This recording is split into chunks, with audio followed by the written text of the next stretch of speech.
Welcome to our channel. We're so glad you're here. Before we dive into today's story, we'd love to know where you're watching from. Drop a comment below and tell us what part of the world you're tuning in from. We always love seeing how our stories reach so many people from all over.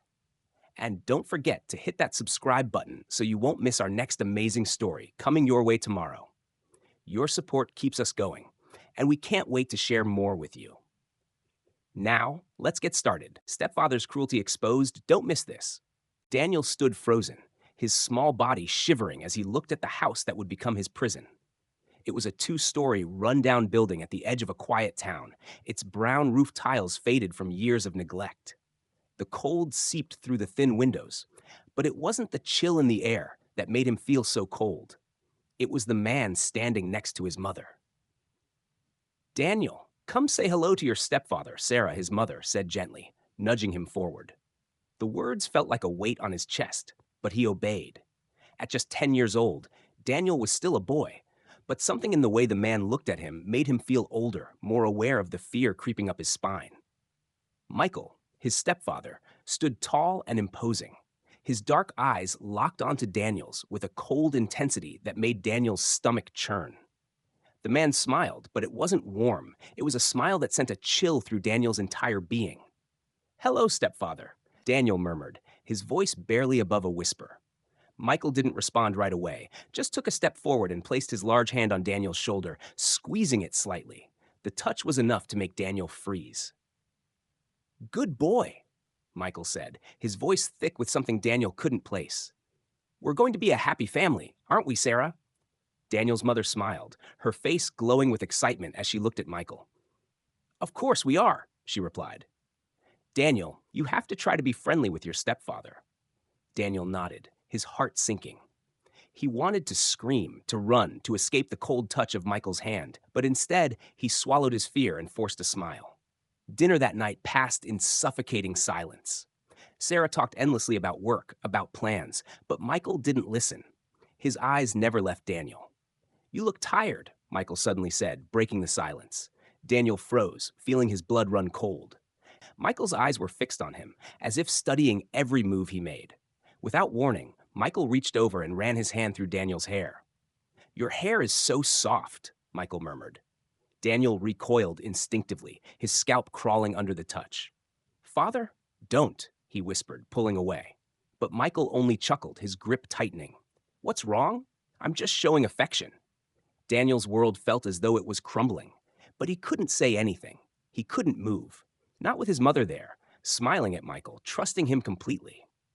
That night, Daniel lay in his new room, the cold wind howling outside the window. But it wasn't the darkness that kept him awake. It was the feeling that someone was watching him. The following day, Daniel woke up feeling like he had entered another world, one that was colder, darker, and full of dangers he couldn't yet understand. His room, despite being his own, felt like a cage. The curtains fluttered with the cold breeze from the cracked window, but it wasn't the cold that made him shiver. It was the lingering feeling of Michael's touch, the way his eyes had never left him. Daniel pulled the blanket tight around him, hoping to block out the thoughts that plagued his mind. He couldn't escape the feeling that someone was always watching. At school, Daniel tried his best to appear normal, to blend in. His friend, Ethan, noticed the exhaustion in his eyes. "You okay?" Ethan asked, concern lacing his voice. Daniel forced a smile, not wanting anyone to know the truth. "Yeah, I'm fine," he lied, his voice cracking slightly. Ethan didn't buy it, but he didn't press further. After school, when Daniel walked back to the house, he felt that same weight settle on his chest. He knew Michael would be waiting. When he walked through the door, Michael was already sitting in the living room, his cold eyes studying Daniel's every movement. "Where's your mother?" Daniel asked, his voice barely above a whisper. "Oh, she went out with Mrs. Angela," Michael replied casually, but there was something in his voice that made Daniel's skin crawl. "We have the whole night to ourselves," he added, his words dripping with something sinister. Daniel's heart pounded in his chest, but he didn't have a choice. He walked into the living room, trying to keep as much distance as possible. Michael watched him intently, a sly smirk creeping onto his face. "Come here, Daniel," Michael said, his voice low and commanding. Daniel's body froze, his legs refusing to move, But Michael repeated himself, this time louder. I said, come here. With a trembling breath, Daniel took a small step forward, each one feeling heavier than the last. Michael reached out and placed his hand on Daniel's shoulder. The touch was cold, oppressive, and Daniel wanted to pull away, but he couldn't. You're afraid of me, aren't you? Michael asked, his voice smooth like a snake luring its prey. Daniel's mind screamed for him to fight back, but his body betrayed him. He wanted to scream, to tell someone, anyone, but the fear that had already rooted itself in his heart kept him silent. And so, Daniel stood there, under the weight of Michael's touch, knowing that nothing was ever going to be the same again. The days blurred together for Daniel, each one feeling heavier than the last. His time at school became an escape, a place where he could momentarily forget the suffocating grip of his stepfather's control. But even there, he felt the weight of the fear that followed him everywhere. Ethan, his best friend, noticed the bruises on his arms, the way Daniel flinched at sudden movements. You sure you're okay? Ethan asked again one afternoon, his eyes narrowing with concern. Daniel's heart twisted, but he forced a smile. Yeah, just tired. It's nothing, he lied. But it wasn't nothing. The nights were the worst. When Daniel would return home, the house felt like a trap, and Michael's presence seemed to hang in the air like a storm about to break. Each time, the dread in his chest grew. Every door he walked through felt like an entry into his own personal nightmare. Michael was always waiting, always watching. That night, when Daniel walked into the house, he could already feel it. The tension in the air, the sickly sweet voice of Michael calling to him from the living room. Come here, Daniel. Michael's voice echoed from the hallway, sending chills down Daniel's spine. His heart raced. He didn't want to go, but he knew he didn't have a choice. Michael was sitting in the same chair, his dark eyes gleaming with that same unsettling intensity. Where's your mother? Daniel asked, his voice barely audible. She's out again, just like always, Michael replied, not even glancing at him. And now we have some time alone. You're not afraid, are you? He smiled, and the air in the room seemed to thicken. Daniel's blood ran cold. He stepped forward, despite the fear clawing at his insides. Every instinct screamed for him to run, but his body remained rooted to the spot. Michael reached out, grabbing Daniel's shoulder, and this time, the touch felt even worse. More possessive, more controlling. You're still so tense, Michael said, his voice low, almost a whisper. You need to learn to relax. Daniel's throat tightened. He tried to push Michael's hand away, but the grip only tightened. Let me go, Daniel managed to say, his voice shaking. Michael chuckled, a cruel sound that sent waves of nausea through Daniel's stomach. I think you need a lesson in trust. He leaned in closer, his breath hot against Daniel's ear. Tears welled up in Daniel's eyes, but he refused to let them fall. He clenched his fists, wishing he could fight back, but the terror made his body feel paralyzed. He wanted to scream. He wanted to tell someone. But who would believe him?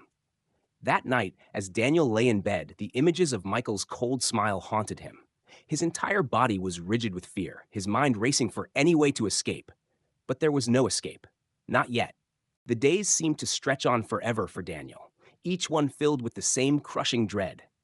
No matter where he went, no matter how hard he tried to push the fear down, it always found a way to creep back in. It wasn't just the terrifying nights with Michael. It was the way the air in the house felt thicker every time he walked through the door. He couldn't escape the feeling that he was being watched. No, controlled. After school, when Daniel returned home, Michael was always there, sitting in the same chair, his cold eyes tracking his every move. There was no escape. Where's Sarah? Daniel would ask, but Michael never gave him a direct answer. Instead, he'd grin, a twisted smile that sent a chill down Daniel's spine, and say, she's busy, but we have plenty of time together, don't we? One afternoon, Daniel thought he'd had enough. He couldn't keep pretending like everything was fine, like the quiet whispers in the night weren't haunting him. But every time he tried to speak up, Michael's dark gaze shut him down before he could get the words out. Don't make me ask again, Michael would warn in that low voice, making Daniel's heart race. Then came the night that broke him. Daniel had never felt so small, so completely helpless. His mother had left the house earlier that evening, and Michael had insisted on spending the night together. Just the two of us. He'd said, his voice thick with menace. Daniel's legs trembled as he walked toward Michael, the fear consuming him, suffocating him. "I told you, Daniel," Michael muttered, his grip on Daniel's shoulder tightening. "You need to learn your place. I'm the only one who can protect you." His words didn't comfort Daniel. They terrified him. He wanted to scream, to fight back, but Michael's hands were everywhere, pinning him down, tightening around him. Daniel's heart pounded in his chest as Michael whispered, "You're mine now. You'll always be mine." His breath hot and heavy against Daniel's ear made him freeze in terror. He wanted to tell his mother, but deep down, Daniel knew it was pointless.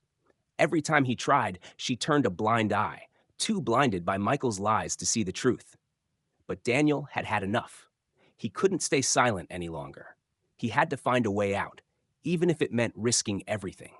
The next morning, when Sarah returned, she found her son sitting at the kitchen table, a shell of the boy she once knew. He forced a smile, but she could see the fear still in his eyes. And yet, she chose to believe Michael over her own flesh and blood, condemning Daniel to another day of terror. He was alone in this battle, alone and desperate for freedom. The days after that fateful night felt like a never-ending cycle of dread for Daniel. Each morning, he would force himself to get out of bed, pretending everything was okay. But inside, he was falling apart. The fear of what Michael might do next gnawed at him, leaving him restless, unable to find peace in the daylight. Every time he saw his mother, he wanted to tell her everything, to beg her to believe him, but he knew it was futile. Her trust in Michael was unwavering, and Daniel was the one who had become the enemy. The pain in his chest grew heavier with each passing day. His mother's indifference stung like a slap in the face. She had become so blinded by Michael's charm and manipulative words that she couldn't see what was happening right under her nose. Every time Daniel tried to speak, every time he tried to show her the truth, she dismissed him. "You're just confused," she'd say. "You need to learn to get along with Michael. He's trying to help you." But Michael's help wasn't what Daniel needed.